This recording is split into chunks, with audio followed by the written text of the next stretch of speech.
Ayan, may anecdote tayo, River. Oh, go! River! Hindi kami close. I'm sure hindi niya ako kilala. Ano, Pero naalala ko lang, imposible. Hindi ka kalala ni River. feeling ko hindi niya ako kilala. Pero no Star Magic All-Star Games before, naalala ko lang na siya nga pala yung, during basketball, siya yung nagbabalik lang ng shoulder niya na parang wala lang. Nadidislocate lagi. Nagugulat kami parang, ay, dislocated na yung shoulder niya. Naglalaro pa rin siya. Tapos gaganon niya. River Joseph? Oo, maglalakad lang siya. Tapos gaganon niya. Okay na.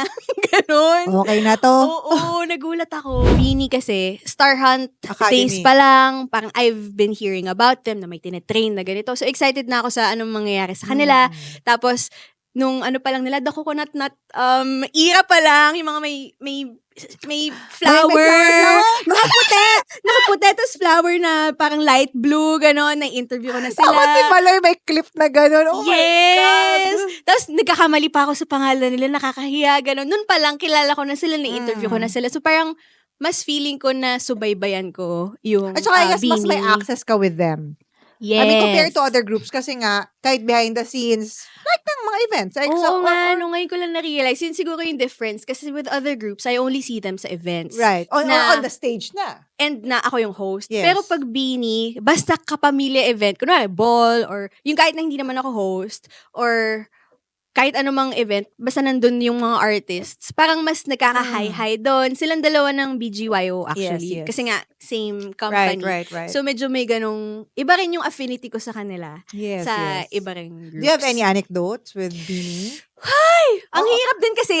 Pina-spotlight pala kita. Sorry. Hindi ko nga, again, isa rin pa rin sila dun sa artist na hindi ko rin naman, nahihiya rin akong kausapin kung hindi kailangan. Like, kailan ba yun? Parang nung Beanie contract signing sa Dolphy Theater, nasa iisang parang studio kami nun, yung parang dressing room nila. Pero hindi ko rin sila ma-approach. Hindi ko sila, nahihiya ako. Parang hanggang sa konting ano lang, uy, hello, kung sino lang, hindi ako yung demanding na, andito ako, pansinin niyo ako. Hindi ako ganun. Right. Parang kung sino lang mag-hi, okay, may appreciate ko. Tas, sila naman pag may isa na sasabihin nila, uy, si BJI, andyan, ganun.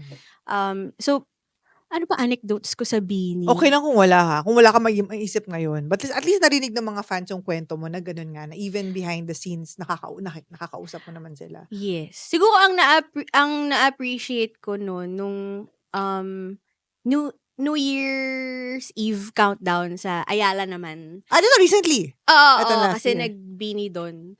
Kasi nga mahihain talaga ako sa ganun. So, pumasok ako sa dressing room kasi nakiusap ako kay Miss MQ. Miss MQ, baka pwede magpa-picture. Shout out to Miss Miss MQ, thank you. Shout out. Si Miss MQ kasi super bait nun. Tsaka sige, pasok ka lang dyan. Ganun. Pero pagpasok mo, parang, okay, paano ko sila i-approach? Kahit na mas senior ako, kung tutuusin, ate nila ako, hindi pa rin ako yung demanding na, hoy, ate nyo ako, pansinin nyo ako. Hindi talaga. So, naghihintay lang ako nun na maging ready sila. Tapos si Joanna, napansin niya. So, siya parang, uy, si Vijay, girls, picture tayo, ganun. So, may mga ganun naman sila. Pag nakita ka nila, talagang mababait sila. Tsaka si Sheena, nag-thank you yun sa message pa after mo mag-host sa kanila. Parang kahit na ginawa ko lang naman yung trabaho ko. Parang may mga sinamaloy. Basta may mga nagbe-message na thank you, ganun po. Tapos, sige po kayo mahiya, mga ganun. Mabait. How about mga iba pang mga groups? BGYO. BGYO, naaalala ko ngayon off the top of my head, si Aki. Biglang nang mamasahe ng kamay. Ang random, di ba? Sana all. Kaya hindi ko makalimutan eh. Parang nasa All-Star Games kami noon. Ay, oo nga pala kasi Star volleyball kayo. Yes. Pero hindi ba sila naglalaro? Ay, by the way, maglalaro sila ngayon. Kaya na nga, si JL nga daw team captain. Yes. Kalaban niya si Dylan. Oo. Ay, updated. Kasi Oo. lumabas sa feed ko, ba't malabas sa feed ko yung mga yan?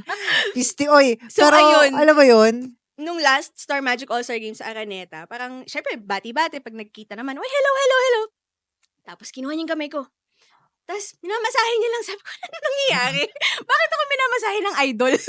Bakit? Pero ganun lang siya. Sobrang lambing lang. Tsaka lahat naman sila when they see me. Ate, hi ate. Ganun. So, Pero ang itong babait. sa volleyball, si JL tsaka si Aki, di ba? Sa BGYO. Pero, Sila lang. alam ko si JL volleyball player din eh. Talaga? Hindi ko alam.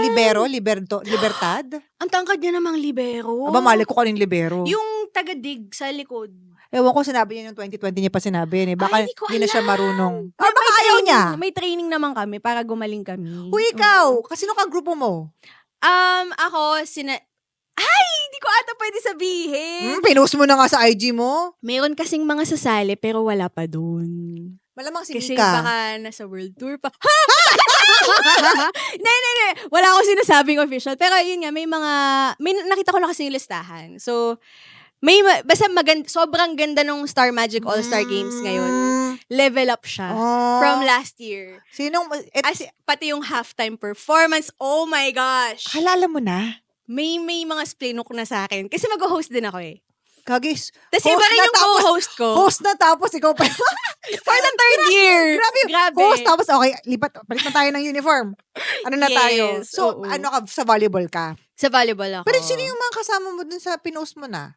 Si Fiang ba yun? Si Fiang. Puro na mag-volleyball si Fiang? Alam mo, nagulat ako kasi nga, ang bewang 24 inches, Kaya ang payat. Tsaka hindi siya malaki yung dito ni Fiang eh. Pero, malakas pumapalo. So, volleyball player talaga si Fiang? Tinanong ko siya na parang naglalaro ka ba talaga? Ganun. Tapos sabi niya, nung una sabi niya hindi po. Pero nung medyo chinika-chika ko pa, sabi niya sa school daw. So, volleyball player pa din. Oo. Siguro nahiya lang siya magsabi na, player ako. Kasi may mga talagang Sino ba yung mga magagaling na varsity. na mga artista? Si Mika ba magaling? Oo, magaling si Mika. Si Julia Barreto? Ay, hindi ko siya hindi pa nakasama. Star Pero Magic. nung dati nanonood ako as a fan, magaling din siya. Sila ni Kim Chu. Sayang nga. Si Kim Chu volleyball din? Oo, sayang nga. Gusto ko siyang maka-team si Ate Kimmy. Sino ba? Hindi ko alam kung kilala. Pero beauty queen siya si Rain Parani. I know Rain. Rain Parani. She Magaling. was with Star Hunt. Oh! Shit. Dami na sa splok. Walang edit. But I think if they see the post of Star Hunt back in 2019, they probably would have hindi naman seen siguro her. secret. Pero Oo yun, nga. ang galing. Tsaka ang haba niya. Talagang Haba ng pang bias volleyball niyan. player. Nakaganyan yan, nakastretch yan si Rain. Ay, meron silang show. Love at First Spike. Yes. Directed by my barkada, Direct Ivan Payawal. Ayun naman pala. Oo, sabi ko kay Direct Ivan, pag pag nag-resume na ikaw ng shoot, sama mo naman ako. Kasi gusto ko ma-meet si River. Ay, si River. Alam mo si River. Ayan, may anecdote tayo, River. Oh, go! River! Hindi kami close. I'm sure hindi niya ako kilala. Ano? naalala ko lang- Imposible. Hindi ka kalala ni River. Feeling ko hindi niya ako kilala. Pero no Star Magic All-Star Games before, naalala ko lang na siya nga pala yung, during basketball, siya yung nagbabalik lang ng shoulder niya na parang wala lang. Nadidislocate lagi. Nagugulat kami parang, ay, dislocated na yung shoulder niya. Naglalaro pa rin siya. Tapos gaganon niya. River Joseph? Oo, maglalakad lang siya. Tapos gaganon niya. Okay na. Ganon. Okay na to. Oo, nagulat ako. Seryoso Nasa to? PBB na siya. Oo. Alam siya to ng yun. mga fans na parang dislocated yung shoulder ni River? Or kayo lang Hindi ko- nakakaalam? During the game naman nangyari. So, hindi ko alam kung nasabi ng commentator. Pero, as in sa mismong Araneta, nadidislocate yung shoulder niya, tapos ginagano niya lang. Dalawa sila eh. Siya tsaka si Ashton Salvador. Na isa rin pogi. Tapos, nagugulat kami parang, ay, binabalik lang nila na parang wala lang. Ganun. Basketball, volleyball? Basketball. Wow. Oo. Naku. Fighter yan, fighter. Sina River. Napag-usapan na natin si River. PBB naman. PBB! Ayun na nga, may mga PBB na kasama sa volleyball ngayon. Sino nga? Yun nga, sina Fiang. Hindi ko alam yung sa men's eh. Pero alam ko meron din sa men's eh. Na volleyball? Oh, yun nga, bukod kay Dylan. Hindi ko alam kung... Si Patrick ata. Patrick ba or yung... Yes. Oo. Yun. Dami nila ngayon. Saya. Nakita ko yun si Dylan sa birthday ni Direk Loren. Hindi ko siya kilala. Pero ang gwapo. Okay, kukwento ko to. So sabi ko dun sa isang kasama ko, hindi ko napapalan kung sino. Sabi ko, sino siya? Kasi parang, nagsa-stand out siya for me. Sino siya? Si Marlo Mortel yan. Oh my gosh, I see it. Hindi ko napapakalanan kung sinong sumabi sa akin na si Marlo Mortel yan. So sabi ko, tapos sabi chinek ko, parang nakasama ko na sa event si Marlo Mortel. Parang hindi naman siya si Marlo. Chinek ko si Marlo Mortel. Sabi ko, sure ka ba? Sabi niya, yeah, he lost weight. Ay! Nagpa-trivia pa eh. Only for me to find out dun sa mga tags dun sa birthday ni Direk Loren, si Dylan pala yun. At least hindi mo siya tinawag na, hi Marlo. Imagine! At least. Seryoso. Pero nasa Love at First Spike din siya ni Direk Ivan. Si Dylan, ang only interaction ko ata sa kanya ay, well, I hosted kasi the PBB Gen 11 FanCon. So, andun sila lahat Yeah. ng PBB Gen 11. Tapos, nung nagkita kami sa training ng volleyball, kasi separate yung women's training sa men's training, ang aga nila, so nakisali na rin sila sa amin sa women's training. Tapos, ako kasi, I don't want to assume na kilala nga ako ng mga tao. So, I always introduce myself. Sabi ko, hi, I'm Ai. Tapos siya, sabi niya, yes, of course, you were our host sa ganun. So, naalala niya. So, may ganun siya. May pagkakakilanlan siya. To be fair. Yes. Ano kasi, syempre sa atin, big thing yan, di ba? Kapag yung, naman. yung medyo i-judge mo yung tao kung natatandaan ba ako nito? or may pakialam ba siya sa ibang tao o sa kanya lang. Yung mga ganun. Siya, to be fair, ano siya? Yes. May paki siya sa ibang tao. Ganun. Sometimes nga when I introduce myself, I always say, I don't know if you remember me, but hi. Di ba? Parang dapat. I'm praying, di ba? Oo, Ganyan. dapat ganun. Whether I work with them, for me as a host or behind the scenes, like as a producer or as a director, I really have to be like, I don't know if you remember me, but we worked on this project before. But yun kasi yun, hindi ka pwede mag-assume na kilala ka nila kasi wag kang tayo masyadong feeling, ha? Hindi naman. Tsaka nakakahiya pag hindi pala ikaw naalala tapos inassume mong naalala ka niya. Kaya exactly. Lalo na ako sobrang ulyanin ko. Ako nga makakalimutin eh. Ako Ano naman in-expect ko na maalala nila ako, di ba? Hello. Mm-mm. Pero buti naman natatandaan ako nung iba. Feeling ko, may mga hindi. Kasi like, birthday ni Director rin, di ba, daming tao. Mayroon akong ginitian, hindi niya ako natandaan. hindi na ako lumapit. Kasi nung hindi, hindi siya parang nag-hi. Sino kaya siyang umingiti sa akin na gano'n? But Kita mo yung thought bubble. Yeah, kita mo siya. So,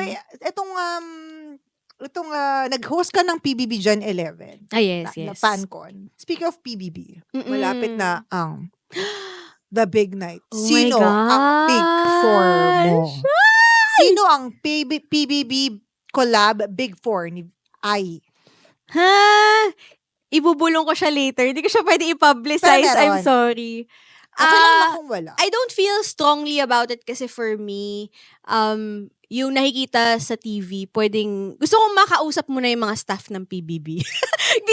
Kasi yung ate ko nga, staff siya ng PBB before. So alam namin na minsan, may mga alam yung staff na hindi alam ng general public. So siguro pag nakausap ko na sila, doon ako same. mag-form ng opinion ko. Kasi a lot of my friends din sa ABS are PBB people. Kasi they're from IDO also eh. Pero natutuwa kasi ako kay Shuvi. Ako rin. Kasi gusto ko yung mga ganun, yung talagang prangka, tsaka alam mong pinapakita niya talaga yung true self niya. To be fair, before PBB, hindi ko siya kilala. Maging honest naman talaga tayo. Maging honest tayo. Kasi nung pinakilala sila ni Zyril, di ba pareho sila na sabay. Sabi ko, hindi ko kilala yung isa. Pero sige, papanoorin ko. Bigyan natin ng chance. Of course. Tapos akala ko pa nga noon, parang, ano naman, kawawa naman siya. Wala siya masyadong time. Kasi, di ba, huli silang pinasok.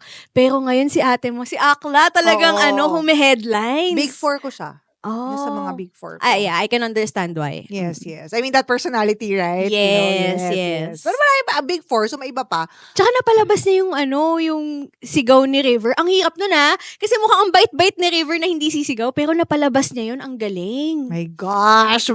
Isa rin si River. Gusto rin. Sa isang previous Think Talk Tea episode, na-mention ko yan, isa sa mga Big Four ko rin sa River. So, anyway, kailan tong volleyball niya? July 20, Araneta Coliseum. Gusto ko manood. Go. Pero wala pang tickets eh. Ikaw ba team captain? Ay, hindi po. Sino Ano team lang ako, captain saling mo? kit-kit lang ako doon. Si Annalane Salvador. Siya yung parang 3 or 4 Pete na MVP. Sobrang galing. Star Magic ganda. artist to. Yes, ano siya? Pinsan siya ni Daniel Padilla. Oh, Oo. okay. Tisay. Ganda.